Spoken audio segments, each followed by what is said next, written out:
buenos días, bienvenidos a Los Siete Locos. Y seguimos en plena Feria del Libro, llena de gente, llena de movimiento. Mucha repercusión tuvo la nota en el programa en Los Siete Locos la semana pasada con Guillermo Sacomano, ¿no?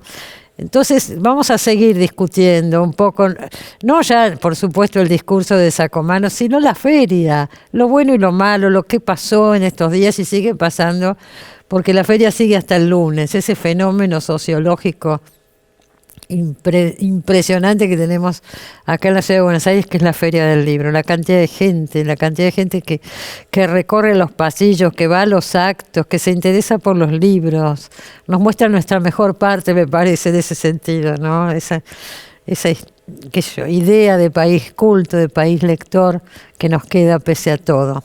Creo que sí, y la feria también es un negocio, como dice Sacomano, pero también refleja todas estas cosas. Bueno, tenemos varias personas referentes del mundo del libro, editores, especialistas académicos, escritoras. Hay una escritora que además es directiva en la Unión de Escritores y Escritoras de la Argentina. Vamos a hablar un poco con ellos de lo que significa la Feria del Libro, pero vamos a empezar el programa con un importantísimo autor extranjero que nos visitó. No hubo muchas visitas internacionales este año, pocas diría. Y este seguramente, el que tenemos hoy en el programa, es seguramente de los más importantes. Ahí lo presentamos y charlamos con él. Ya se fue, pero grabamos esta nota en la semana. Ahí va. Javier Cercas nació en España en 1962. Escritor, traductor y periodista. Es autor, entre otros títulos, de Soldados de Salamina, Anatomía de un Instante, El Impostor, El Monarca de las Sombras y Terra Alta. El Castillo de Barba Azul es su última novela publicada. Bueno, acá lo tengo, El Castillo de Barba Azul, último libro de Javier Cercas que está con nosotros. Y me estaba acordando, Javier, la última vez que estuviste acá en Los Siete Locos, que fue antes de la pandemia, con tu libro El Monarca de las Sombras. Y ahí sorprendiste, a mí por lo menos desde acá, me sorprendiste porque hubo un vuelco, ¿no?, en tu literatura. Me habías dicho que El Monarca de las Sombras y toda tu literatura, Soldados de Salamina, Anatomía de un Instante, era antipolicial.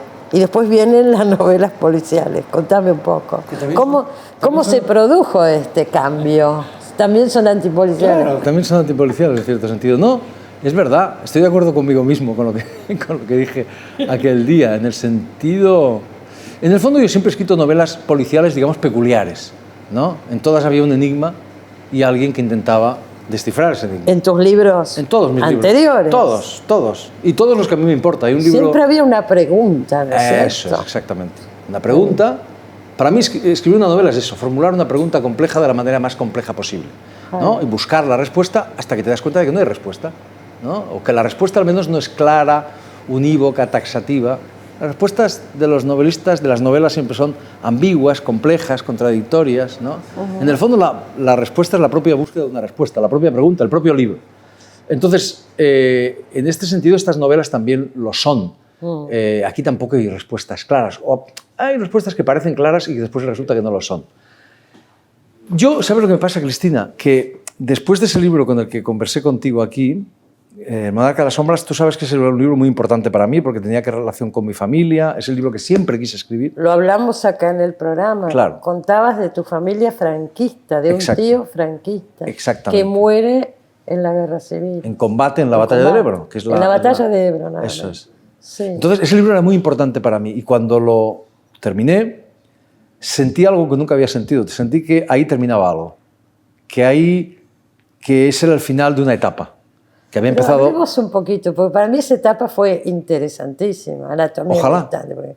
¿Vos te involucrabas, aparecías dentro de las novelas? Sí. No sé si como personaje, reflexionando sobre todo lo que estabas contando, ¿no es cierto? Eras parte de la estructura de la novela. A veces ocurría eso, por ejemplo, en Soldados de Salamina, en El Impostor, es verdad. En Anatomía de un Instante también. Ahí no había involucración, yo solo aparecía al final, pero es verdad que era muy importante. Pero sí. Tienes razón. Sí, digamos que tenían algo de eso que ahora llaman autoficción. Ajá. Solo que cuando yo escribía Soldados de Salamina en el año 2001, la palabra ni siquiera existía. Hoy parece que todo es autoficción. Yo creo que fuiste el primero, Javier. No lo sé si fui el primero. Lo que sí sé es que esa palabra simplemente no existía. No había... Ni el género por ahí, ¿eh? Ni, que yo sepa tampoco. Aunque, bueno, podríamos remontarnos a la historia. Que se Bueno, no sé, pero... Al libro de Buen Amor. Ahora medieval. hay grandes autores, ¿no? Ahora todo parece autoficción. Alguien me ha dicho... Ahora, ¿quién no escribe autoficción? Eso es. ¿Quién que es no escribe autoficción? Alguien me ha dicho, no, lo que quisiste es... Ya como todo el mundo escribe autoficción, ahora tú, para provocar, no la escribes. Claro, basta. A lo mejor hay algo de eso, hay algo de, bueno, hay mucha gente dedicándose ya a esto, voy a hacer yo otra cosa, ¿no? No, había eso en parte, pero seguramente influyó, pero había algo más importante, y es que yo quería, por usar una palabra propia que suena autoayuda, ¿verdad? Quería reinventarme. Yo, cuando acabé ese libro, sentí que corría el peor de los peligros que puede correr un escritor a cierta altura de su trayectoria, y sobre todo si las cosas te han ido mínimamente bien, y es el peligro de repetirte, de convertirte en un imitador de ti mismo. Cuando un escritor hace eso, está muerto. Ya, ¿por qué? Porque no puede decir cosas nuevas. Ya te pueden dar 5 premios Nobel, me da lo mismo. Ese escritor está muerto. Entonces, por eso, porque no puede hacer cosas nuevas, no puede... Entonces yo lo que intenté fue eso. De algún modo me rebelé contra mí mismo y busqué cosas distintas. Tú me dirás, pero Javier, si esos libros te fueron muy bien y me convirtieron en un escritor profesional y todo eso. Sí, es verdad. ¿Era un riesgo hacer otra cosa? Sí, es verdad, pero un escritor que no corre riesgos no es un escritor, es un escribano. Te criticaron mucho. Yo leí notas en España, te criticaron por esto. Ganaste el premio Planeta, Claro. hubo un cambio editorial, pasaron una serie de cosas. Y te critican por todo. Por todo te critican. A mí me han criticado por todo. O sea que ya no, no te perdonan nada. No, nada. pero es normal. No. Bueno. No, o sea, tú tienes que aceptar todo y no pasa nada. Sí, además cuando ganas el premio Planeta te conviertes en sospechoso de todo. Me da igual. Bueno, me da igual. No, preferiría que la gente... Sí, la primera novela de la trilogía fue recibida con gran recelo. Terra Alta. Por la crítica, sí. Y luego, ¿sabes lo que pasa, Cristina? Que esto también me lo han dicho a veces, sobre todo fuera de España, donde estas novelas han sido muy bien acogidas. No, y en España también. No había el prejuicio del planeta y todas estas cosas.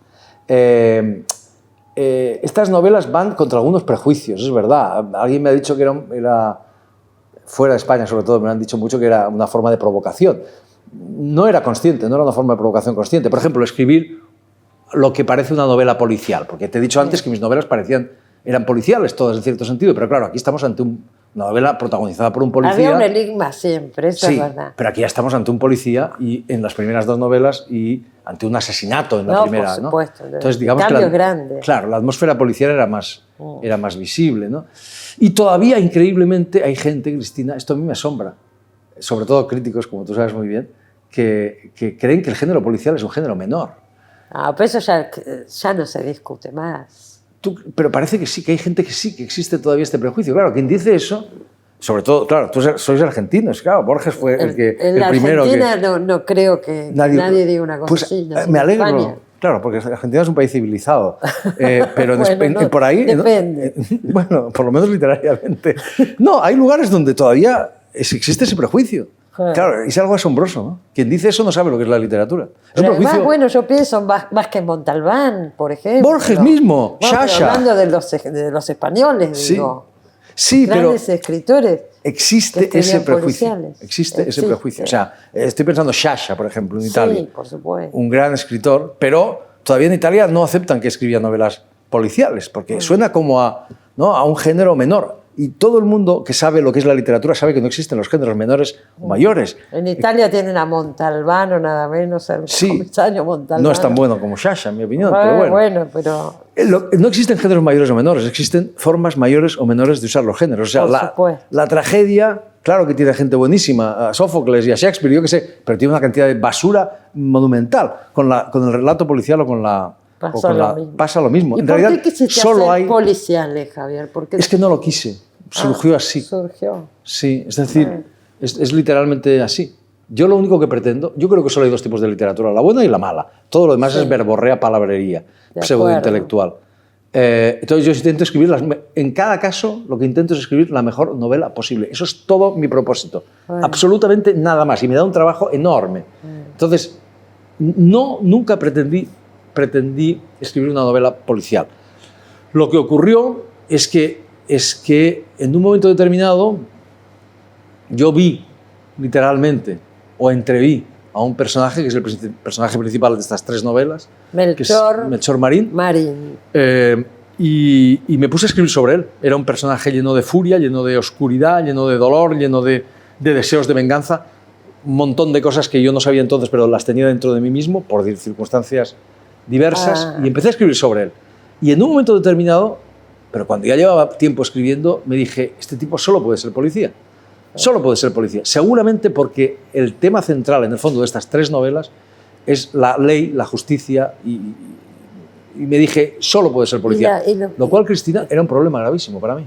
Porque yo no sabía cómo funciona la policía. No tenía ni idea y tuve que meterme en un lío, pero bueno. Claro, averiguar un poco de qué se trata. Mucho. Investigar, por supuesto. Y es muy complejo, porque los procedimientos policiales son muy complejos. Pero recién decías una cosa muy interesante, que es lo que plantean estas novelas es el tema de la justicia por mano propia y el descreimiento en la justicia.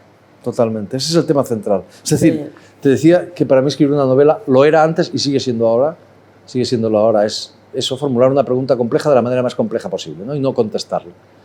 La pregunta central que formulan estas 3 novelas, para mí estos son 3 novelas distintas y un solo libro verdadero. Esto es así que defino yo esta trilogía. 3 novelas distintas y un solo libro verdadero. O sea, son 3 novelas que se pueden leer autónomamente. Sí. Tú puedes leer la última sin haber leído ninguna de las dos. Pero están relacionadas, claro. La historia de Melchor, por ejemplo. Exacto, eso es el centro. Sí. O sea, al final conforman una sola novela. Claro. Y lo que demuestra que conforman una sola novela, o una de las cosas que lo demuestra, es que la pregunta que formulan las 3 es la misma. Y es esa, se podría formular así. ¿Es legítima la venganza cuando la justicia no nos hace justicia? O sea, ¿es legítimo tomarse la justicia por su mano, por tu mano, cuando los tribunales, cuando los jueces no te satisfacen, no te dan la razón, cuando se ha cometido una justicia? ¿Es legítimo? Tú me estás mirando con cara de decir, este hombre está loco. No, y estoy loco. Bueno, yo leí las novelas, además. No, la respuesta, Cristina, es muy sencilla. Las personas que nos están escuchando saben que no es legítimo en la realidad. Como dice un viejo policía en Terra Alta, quien no respeta las formas de la justicia, al menos en un Estado democrático, quien no respeta las formas de la justicia, no respeta la justicia. Uno no puede andar por ahí tomándose la justicia por su mano. Eso es imposible. Ojo, pero eso ocurre en la realidad. En la ficción, en la literatura, las cosas son muy distintas, afortunadamente. Mira, Cristina, estoy seguro que la literatura, antes que nada, es un placer, como el sexo. Pero también es una forma de conocimiento, como el sexo. Por eso cuando alguien me dice que no le gusta leer, lo único que se me ocurre es darle el pésame o acompañarle del sentimiento. Está bien de hacerlo en un programa de televisión. Pero la forma de conocimiento de la literatura no es la forma de conocimiento del periodismo o de la ciencia o de la historia. En cierto sentido es lo contrario.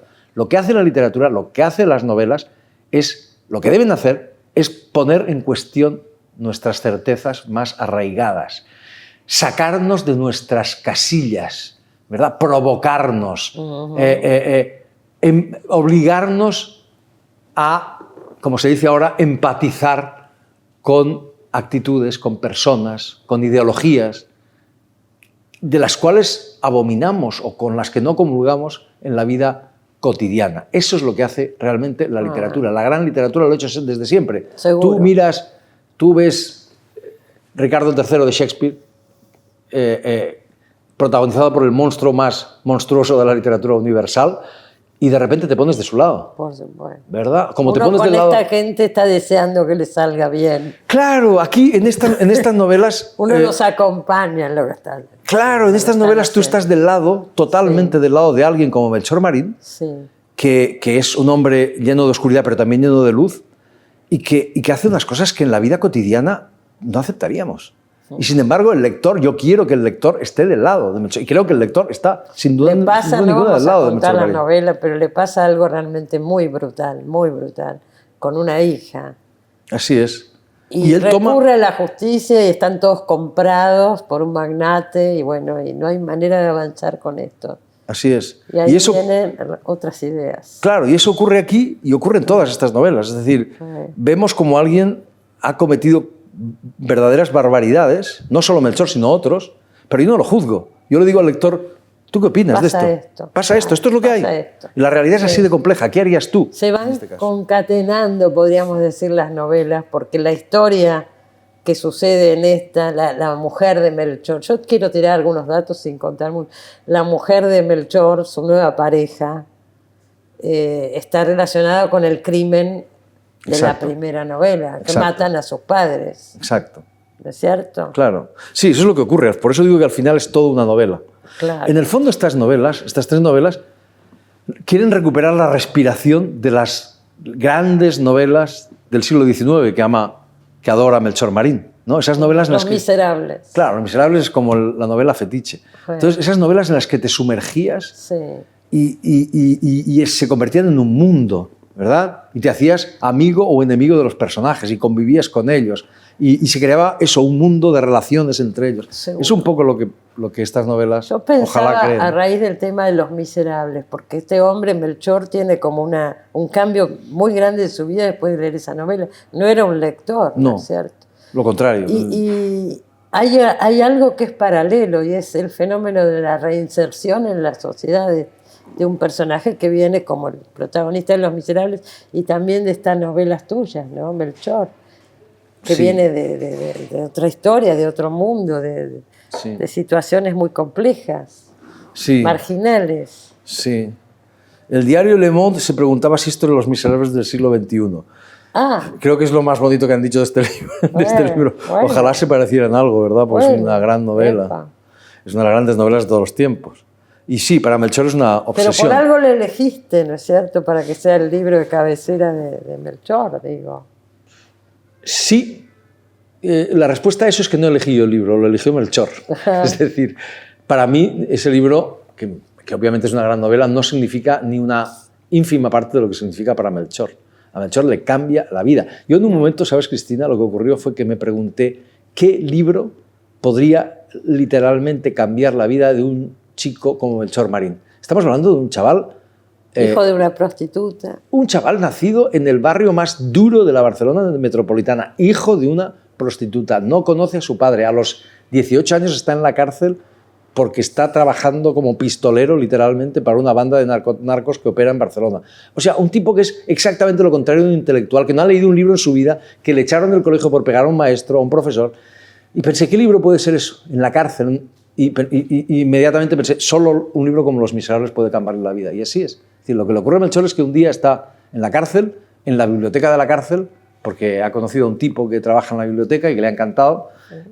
Bueno, y como al tipo este le gusta leer, pues él prueba libros, no le interesan, hasta que de repente abre ese libro que es Los Miserables y se produce un terremoto en él, ¿no? Hay un verso de Horacio que dice de te fábula narratur, la historia habla de ti. Eso es lo que nos ocurre con los libros que nos importan de verdad, que nos transforman la vida, que son los grandes libros, que no hablan de otra cosa, hablan de nosotros. De uno. Y eso es lo que le ocurre a Melchor Marín. De repente, Ahora, vos decías recién, Javier, esto pasa en las novelas, la vida real es otra cosa. ¿Nos puede cambiar la vida un libro? En la vida real, digo, una novela. ¿Puede cambiar la vida de alguien? Sin la más mínima duda. Sí. Sin la más mínima duda. En la vida real, digo. Sin la más mínima duda. Un lector al que un libro no le haya cambiado de un modo u otro la vida no sabe lo que es leer. Ahora me estoy acordando de una cosa que dice Borges, que es fantástica. Él dice que está en el desierto del Sáhara, en uno de sus últimos libros. Está en el desierto del Sáhara, al lado de las pirámides. Entonces, coge un puñado de arena y lo lanza hacia otro lado. Y dice, acabo de modificar el Sáhara. Un libro nos modifica, un libro que no nos cambia la vida, de un modo u otro, a Melchor se la cambia por completo y radicalmente, pero un libro que no nos cambia nuestro modo de ver el mundo, no es un libro. Es lo que, en realidad eso es lo que quería decir Kafka con la famosa frase de un libro es como un hacha que rompe el mar de hielo que llevamos dentro, ¿verdad? Eso es lo que hacen los libros, romper ese mar de hielo que llevamos dentro y convertirnos en otra persona y revolucionarnos. Entonces, a mí un libro no me ha cambiado la vida, muchos libros me han cambiado la vida. Unos de manera más radical, otros menos radical, etcétera, etcétera. Entonces, Los libros están para eso. Hay un momento en Independencia, el libro anterior, en el que Melchor Marín... Es el segundo de la trilogía. Exacto, el segundo de la trilogía. En el que Melchor Marín hace un discurso, porque se lo piden o le obligan, porque es el concurso de relatos en esta comarca donde él ha ido a parar, la comarca de la Terra Alta, y como saben que él es un lector feroz, pues le piden que sea jurado y que haga un discurso. Entonces él dice una cosa. Dice, las novelas no sirven para nada, salvo para salvar vidas. La suya es un ejemplo de cómo cambió su mundo y de algún modo se salvó, se convirtió en otra persona, literalmente. Los Miserables le pone un espejo a Melchor Marín delante y le dice, este eres tú. En ese libro, ¿verdad?, ve un espejo de lo que es. Ese libro le devuelve su propia existencia, que estaba como desperdigada por ahí. Le descubre su vocación de lector, le descubre su vocación de policía. Le cambia la vida, de verdad. Totalmente, radicalmente. Y eso lo hacen los libros. Y quien no haya experimentado eso no sabe lo que es leer. ¿Qué pasa con los temas que vas abordando en cada novela? Porque, por ejemplo, en la última, en El Castillo de Barba Azul, está el tema del abuso sexual. Está el tema de la violencia de las mujeres en esta... ¿Sabes lo que ocurre? Me dicen que esta es la mejor novela de la trilogía. Ojalá. Ojalá sea mi mejor novela, porque la última novela siempre tiene que ser la mejor. Lo que yo creo es que en esta novela cobran sentido los otros dos libros. Es decir, esta novela se puede leer sin haber leído los otros dos libros, sin la menor duda, y se entiende todo. Me consta que hay gente que lo ha hecho.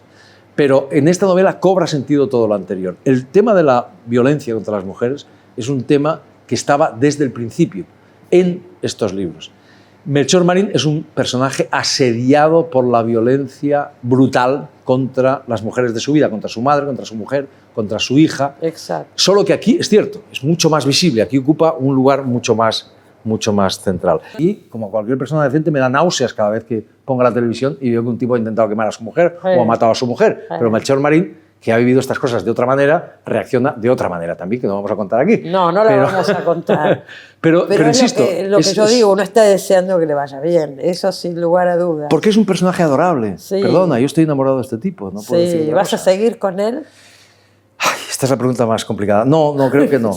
Creo que esto es una trilogía. Pero lo planeé como tetralogía, también tengo que decirlo. ¿Ah, sí? Sí. Bueno, entonces vendrá una cuarta. ¿Y después? ¿O no? Y después se verá. Después buscaré otro escritor dentro de mí mismo. Bueno, Ojalá lo encuentre. Espero que vengas a visitarnos de nuevo y nos sigas contando cómo sigue toda esta historia. Sin la más mínima duda, si me invitas estaré encantado. Pero con todo gusto. Gracias por haber venido. Gracias a ti, Cristina, encantado. Ya volvemos, no se vayan.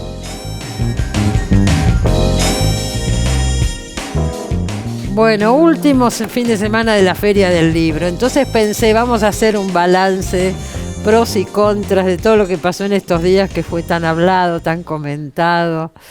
Hugo Levin, editor de toda la vida, ahora es miembro, ¿qué puedo decir? Miembro de la Fundación El Libro. No, soy un miembro histórico. Integro el Consejo Directivo en mi calidad de honorario, es decir, que opino, pero no voto. Bueno. Soy el único. Pero podés opinar y para eso te hemos invitado. Sí, claro. Alejandro Duhovne lo conocemos, ya ha estado otras veces en el programa, luchador por todos los temas del libro, investigador, autor del proyecto de ley del libro que duerme ahí Exactamente, sí. Que salía, pero no salió. Sí. Y Débora Mundani, escritora y miembro de la Unión de Escritores y Escritores de la Argentina, que presentó en esta Feria del Libro un tarifario, pues se está hablando mucho ya desde el discurso de Sacomano y de antes, por supuesto, de esta cosa de que los escritores no cobran, que no viven de su trabajo. Entonces se les ocurrió hacer un tarifario tentativo, digamos. Un instrumento de referencias mínimas para visibilizar el trabajo de las y los escritores. Claro, que el tema se introduzca por lo menos, que se hable de que por ahí hacer un prólogo, dar una charla. Sí, sobre todo desnaturalizar esta práctica de gratuidad de nuestro trabajo, que por lo menos quepa la pregunta de cuáles son tus honorarios. Claro, ¿cuánto es? Claro. Tal cual. Lo que uno le pregunta a cualquiera que viene a hacer un arreglo en su casa o lo que fuera. Sí, totalmente. Claro. Y lo curioso fue que lo presentamos un día antes del discurso inaugural, porque lo hicimos en las jornadas profesionales. Claro, fue antes de la inauguración. Claro. Y después, bueno, se potenció con el discurso de Sacomano, el mensaje se multiplicó. No digo que al infinito, pero muchísimo. Pero casi, ¿no? ¿Puedo decir algo al respecto? Sí, cómo no. Por supuesto, me parece magnífico que haya referencia con respecto a eso, a los valores sobre todo. Pero el discurso de Guillermo instaló como que la Fundación no le paga a nadie. La Fundación del Libro... No, él lo que dijo es que no se paga el discurso inaugural. Ese es otro lo dijo tema, claramente. Pero claramente, y con respecto a lo que acabamos de escuchar, la Fundación del Libro emite todos los años, creo que entre 600 o 700 cheques para los autores convocados por la Fundación, no por las editoriales. Los actos que hacen las editoriales tienen que pagar las editoriales, hay que pagar. Pero la Fundación del Libro no le pide a nadie que trabaje gratis. No le pide a nadie. Esto quería aclarar. Salvo al que hace el discurso inaugural. Pero es que es una discusión porque yo creo que claramente no es un trabajo. Yo no estoy pidiéndole a nadie que haga un discurso sobre un tema determinado, ni cuánto tiempo. Nunca se le dijo a nadie que hable sobre un tema, ni que se refiera 10 minutos, 5 minutos, 15 minutos, tenés que hablar 20 minutos. Nunca pasó eso. Entonces siempre se instaló como un honor. Y bueno, los nombres que abrieron la feria, vos lo sabés, y nunca... Esto no había surgido. ¿Qué decís, Alejandro? No, a ver, primero me parece como algo nuevo y sumamente auspicioso que desde el mundo de los escritores y escritoras tengan una voz política. Quiero decir, siempre la tuvieron porque siempre intervinieron tanto intelectuales o a través de sus obras, pero ahora en tanto gremio que participa de un concierto de voces en un espacio del libro me parece muy, muy importante. Así que yo festejo eso. Es que vamos por acá, creo. La idea es, nosotros, la unión de escritoras y escritores, uno de los objetivos principales es posicionarnos como una acción, como un actor político que interviene en la toma de decisiones. En todo lo relativo al libro y las políticas del libro. Tal cual, las políticas públicas del libro hicieron referencia al proyecto de ley que efectivamente Alejandro estuvo trabajando en ese proyecto, que fue el proyecto que finalmente presentó Filmus. Ese proyecto cayó, pero ahora hay un proyecto de ley, está en el Senado, un proyecto... Otro proyecto de ley en el que la Unión de Escritoras y Escritores intervino en la escritura del proyecto de ley. Lo tomó la senadora López Valverde, es una senadora del Frente de Todos, y en este momento está en el Senado, y dentro de poco va a haber una convocatoria, una invitación a discutir sobre el proyecto de ley en el Senado. ¿Y qué plantea? Porque yo me acuerdo del proyecto de Alejandro, planteaba la creación del Instituto del Libro, como hay un Instituto de Cine, que ahora se está cuestionando también. Pero digo, Instituto del Cine, Instituto de la Música, del Teatro. Instituto del Teatro. Claro. Bueno, un Instituto del Libro. Eso lo plantea también. Sí, es un Instituto del Libro y la Lectura. Respecto del proyecto de ley anterior, se incorpora la figura de los autores al cuerpo de la ley. Claro. No estábamos los y las autoras en el proyecto de ley. Bueno, y hay muchos puntos respecto de qué significa la incorporación, ¿no? Pensar políticas públicas que promuevan la creación autoral, pensar políticas públicas donde los y las escritoras seamos promotores de la lectura. Creo que alrededor de toda la discusión que se abrió a partir del discurso de Sacomano, que en realidad puso sobre la mesa cuestiones que se venían discutiendo desde hacía tiempo. Bueno, uno de los puntos, por supuesto podemos pensar en los autores, en toda la cadena del libro, y creo que un punto fundamental es pensar también en la creación o la ampliación de los lectores. Entonces hay que pensar políticas públicas orientadas hacia la ampliación a veces de los lectores. Eso, la sensación que a mí me quedó también, ¿no? De tantas cosas que se dijeron y se hablaron. pero sobre si la feria es cultural o es comercial, etcétera. Las editoriales son privadas, son empresas privadas y por supuesto que buscan el lucro como cualquier empresa. Hay un rol del Estado que acá está faltando en muchas tareas. Claro, Sí. porque, por ejemplo, fomentar que se lea a los autores, hacerlos conocer, difundir.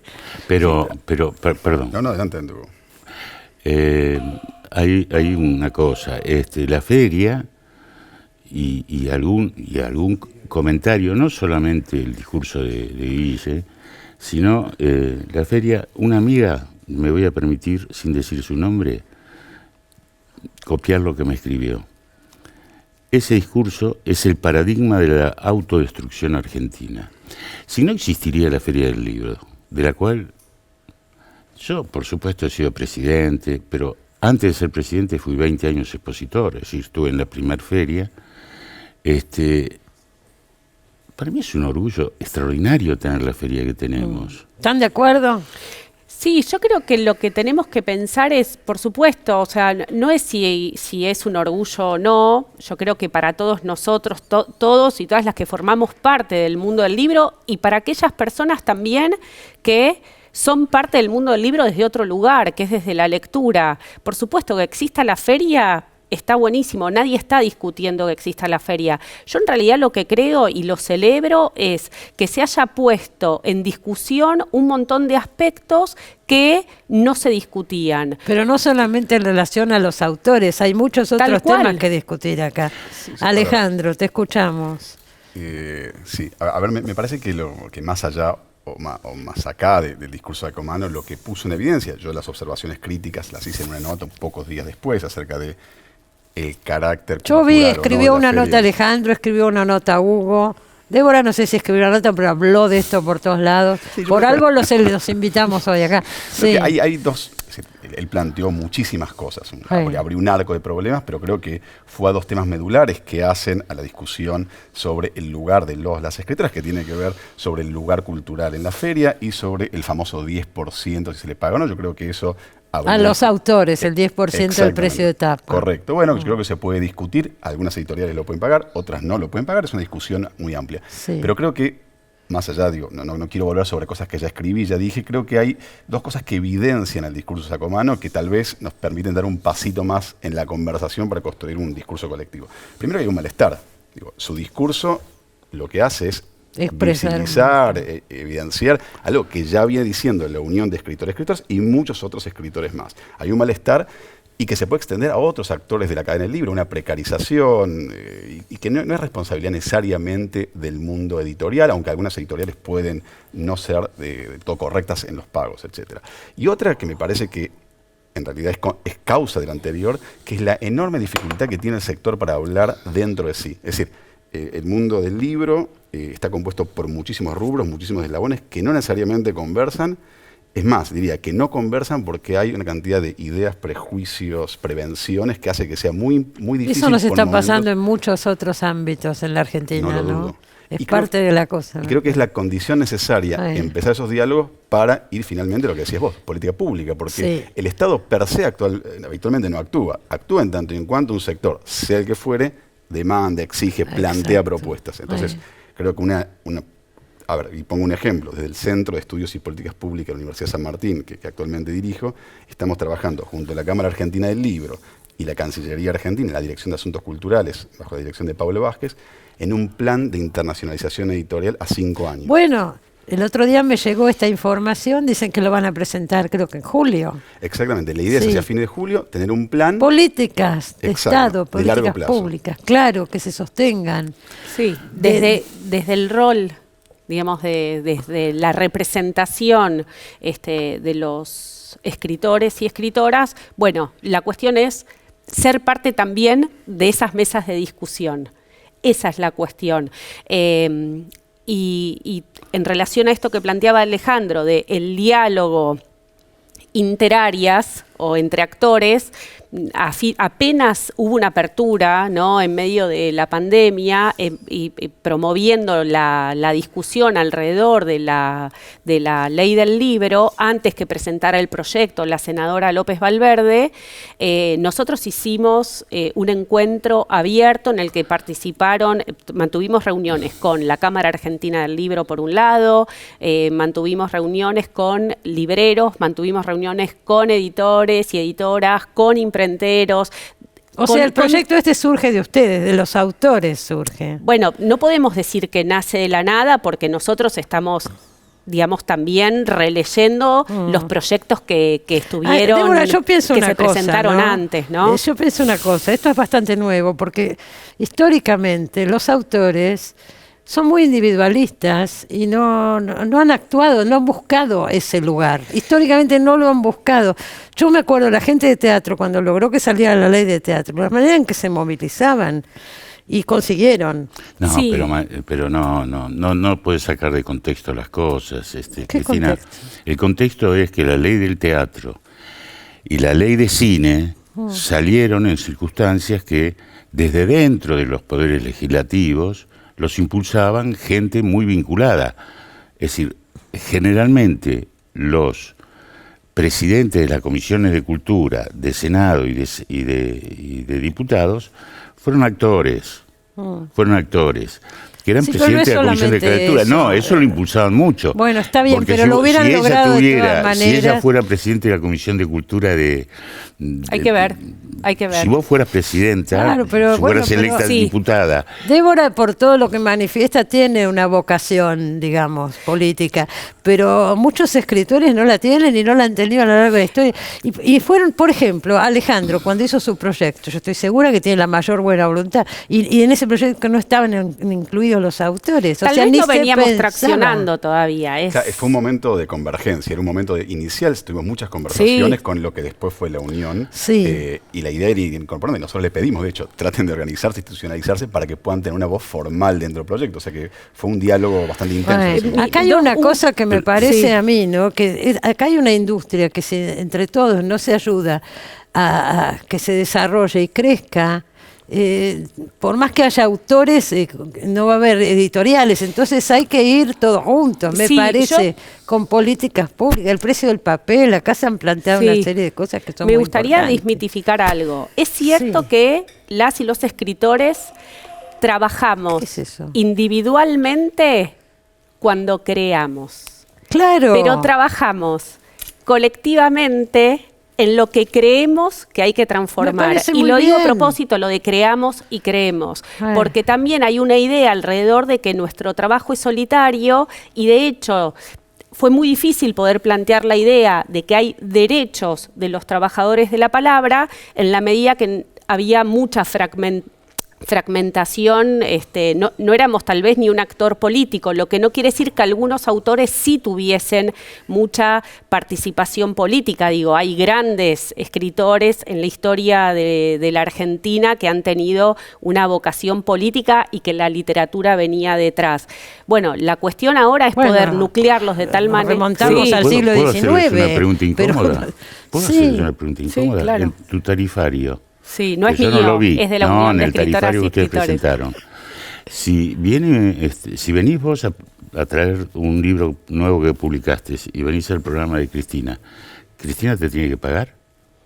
No, no necesariamente. Ni Puede sueldo. ser ¿Está que en el sí y tarifario? puede ser que ¿Está no. en el tarifario? Sí, por supuesto, está en el tarifario. bueno, está bien. en el tarifario Entonces la participación en digamos todo. programas. Sí, no, mira. pero si vos crees que la participación de un autor en la promoción Ayuda a vender el libro. no ayuda a vender el libro, si vos crees eso y que eso es un trabajo, si vos crees que ir a un acto a presentar un libro o venir a un programa de televisión a presentar un libro es un trabajo, te lo tienen que pagar. Lo que pasa es que ahí la discusión va a ser que Cristina te va a decir, mira, esto no es un trabajo. Bueno, El tema No, es lo que pasa es que este lo programa jamás en la vida ni le pagó a nadie para que venga, Pero ni yo lo nadie sé, pagó para venir. yo lo Entonces sé. se juega por otro lado. Pero yo lo Y, sé. y eso será así por siempre. Pero yo lo sé. Tendremos un problema con los... No, a ver, no tendremos un problema, porque Y sí. siempre está Esto es un canal la público. posibilidad de tomar decisiones y de elegir. Y uno puede elegir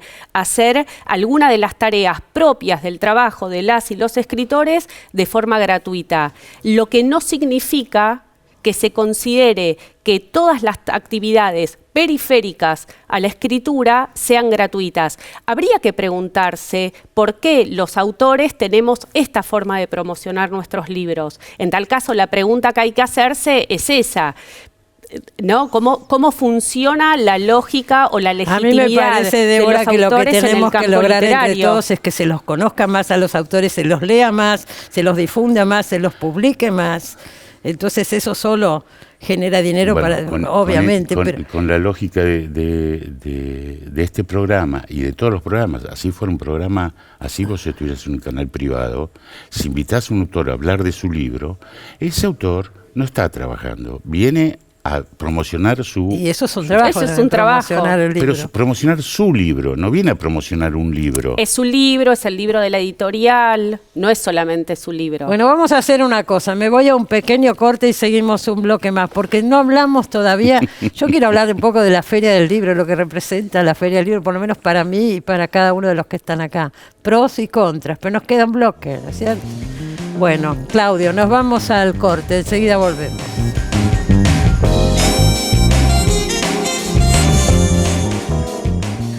Bueno, vamos a hablar un poco de la Feria del Libro, porque todo esto está en este marco de una feria que todos tenemos recuerdos, cosas, nos mueve, a mí por lo menos emocionalmente, a favor, en contra, lo que sea. En la última inauguración se pasó un video con los autores que murieron estos 2 últimos años, no solo de COVID. Y la verdad que me emocioné muchísimo cuando lo vi. Y nos pasó a todos, pienso, porque aparecieron gente amiga, gente querida. Vamos a pasarlo. Hugo Levin fue el de la idea del video, después nos va a contar un poco, pero vamos a pasarlo. Es muy cortito, mírenlo.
Porque la feria también es eso, ¿no es cierto? Son los escritores.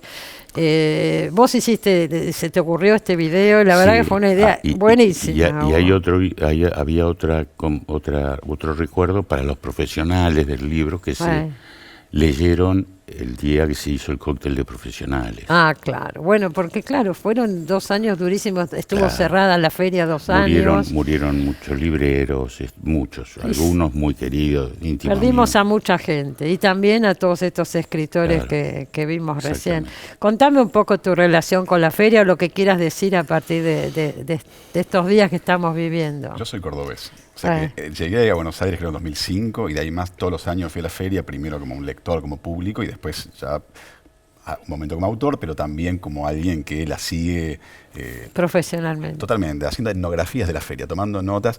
Y lo que vi esta feria, aparte por supuesto de la celebración, el reencuentro, cierta energía que circulaba por ahí después de 2 años de no haber feria, fue el fin de semana pasado una cantidad que después lo corroboré con editores y amigos, desbordó y que no se tenía recuerdo de que haya habido tanta gente sábado Más y gente que lo habitual, Más que gente siempre que lo habitual. todos los años fue una cosa impresionante, que ahora se, más. Y que se refrendó en los números. Algo en nos ventas. pasa también la necesidad ahora de reunirnos, de salir después del encierro, ¿no? Totalmente.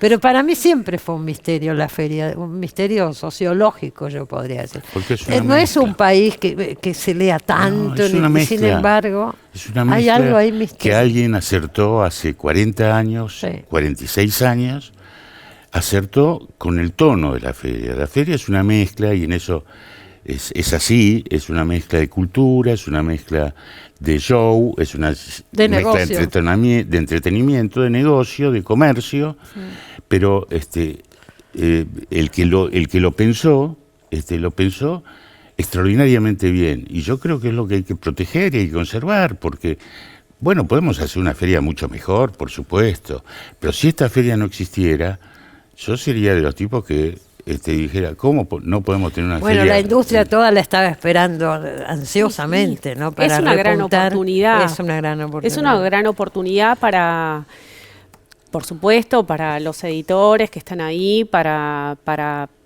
nosotros los autores, no solamente para promocionar nuestros libros, también esto que, bueno, comentaba Hugo, o sea, es una oportunidad de trabajo también para nosotros que nos dedicamos a la escritura. También creo que es una oportunidad para, digamos, incentivar y promover la lectura, Claro. ¿no? Esa siempre te da, por lo menos a mí, siempre me da esa sensación cuando termina la feria. Digo, ¿cómo se mantiene este espíritu todo el año, no? Totalmente. Yo añadiría otra cosa que a veces suele pasar desapercibida para el común del público que va, que son las jornadas profesionales, Sí. que suceden en los días previos a la inauguración formal. Sí. Que este año tuvieron incluso más gente que lo habitual, Sí. más densidad, y son centrales para circulación de conocimientos, para establecer vínculos, para que salgan proyectos nuevos, tanto dentro del país como con un montón de profesionales que vienen de América Latina, de España, de otros países.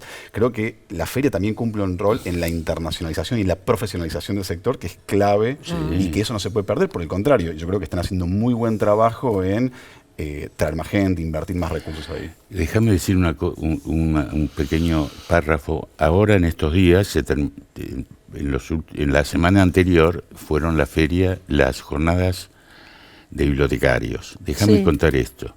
Es porque importante. esto es un hecho único en el mundo. Ajá.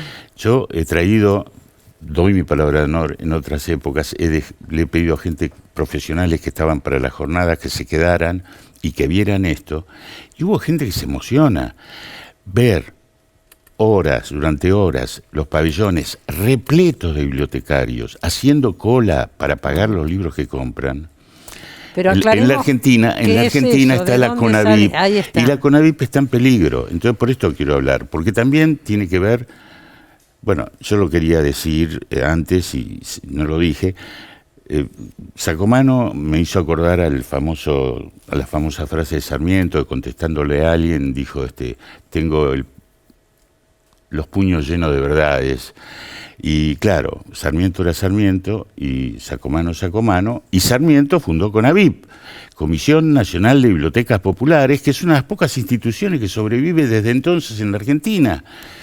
Y va a seguir el laburo eso no va a que se parar. hace y lo que hemos peleado desde la Fundación del Libro para lograr que CONAVIP tenga jornadas dedicadas exclusivamente a ellos, con presupuestos que le da el Estado, pero que los editores les hacen grandes descuentos y que está todo tan bien organizado, porque cuando se habla de la feria hay que hablar de todo, porque si no creemos Bueno, es lo que estamos haciendo, Claro, no te me pero enojes. pero no lo digo por Bueno. vos, que sé perfectamente lo que es, Dios. pero la gente ignora todo esto. Es Cuando se está emocionante hablando, la déjame jornada de decir algo, CONAVIP. cuando se está hablando ahora de quitar estos subsidios especiales que hay para el cine, el Instituto de Cine, etcétera, también peligra la CONAVIP, que es la Comisión Nacional de Bibliotecas Populares, de la que dependen todas las bibliotecas populares del país, fue fundada por Sarmiento y es una institución extraordinaria. No va a pasar eso. Yo no puedo creer que lleguemos tan bajo. Ojalá.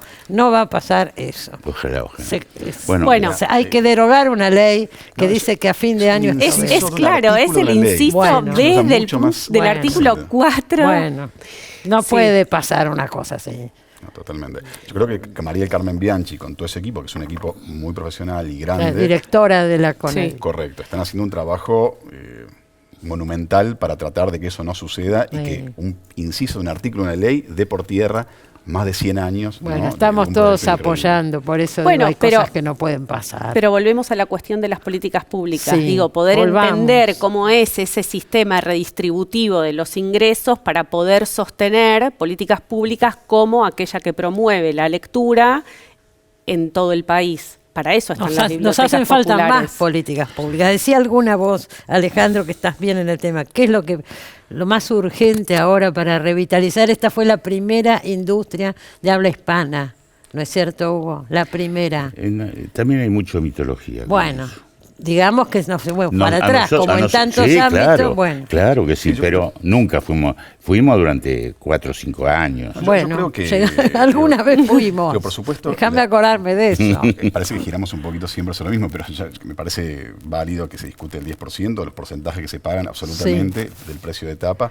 Pero lo cierto es que para que haya más y mejores trabajos, de más calidad, mejor pagados, lo que necesitamos es ampliar el mercado de lectores. Exactamente. ¿Sí? Y para eso hace falta política pública, pero política no solamente de política de lectura, sino también favorecer la creación de librerías, favorecer el desarrollo de distribuidoras, porque hay provincias, hay ciudades, hay pueblos que tienen no un llegan déficit los libros. enorme. Fomentar la Agregar exportación, esto que promover la agregaba- que creación comentabas hace un autoral, rato. agrega ahí, Sí, Ale. si vos- absolutamente. Si vos exportás, sumamos eso por supuesto, pero si exportás más, eso hace bajar los precios internos, hace que las editoriales sean más fuertes, tengan mayores catálogos, mayor bibliodiversidad. O sea, exportar no es solamente la entrada de divisas, que por supuesto en este momento es clave para el país, sino también hacia adentro genera una mayor bibliodiversidad. Es muy importante pensar como ecosistema, el conjunto y todas las aristas que esto tiene y no solamente mirar desde un solo actor, ¿no? Tenemos grandes autores en la Argentina, Sí, tenemos claro. un montón de cosas como que mereceríamos despegar en este terreno. Y cuando uno ve esa feria, ve toda esa gente caminando el domingo, Yo no recuerdo. buscando algún libro, digo, No porque recuerdo además, tanto perdóname, público. dentro de lo que se puede, dentro de la situación tan difícil, la gente compra, la gente supuesto, quiere el libro. Por supuesto. Sí, en un punto yo creo que iba a ser un gran termómetro la feria porque era una incertidumbre. ¿Qué iba a pasar con la feria? Por supuesto se hace. Ahora, va a ir gente, va a comprar la gente. Claro, ese y es el todo tema. eso de alguna Todo manera eso está quedó- pasando. Exactamente. No, yo mi pronóstico era que iba a ser una feria que rompía todo, pero me sorprendí. La feria cambió mucho en su estructura. Oh. Con pasillos anchos, yo nunca vi lo que vi este año. Porque recuerdo amontonamientos y muchedumbre con pasillos angostos. Pero ahora, con los pasillos anchos que bueno, hay, nunca nos lo vi. habla, me tengo que ir, mírenlo a Claudio, ya está desesperado echándonos. Me tengo que ir. Nos habla de nosotros también. Esto nos muestra una parte buena que de vez en cuando es bueno mirar. Digo, ¿no? Gracias por haber venido. No, muchas Sigue gracias. la Feria del Libro hasta el lunes. Nos vemos acá el sábado que viene. Gracias.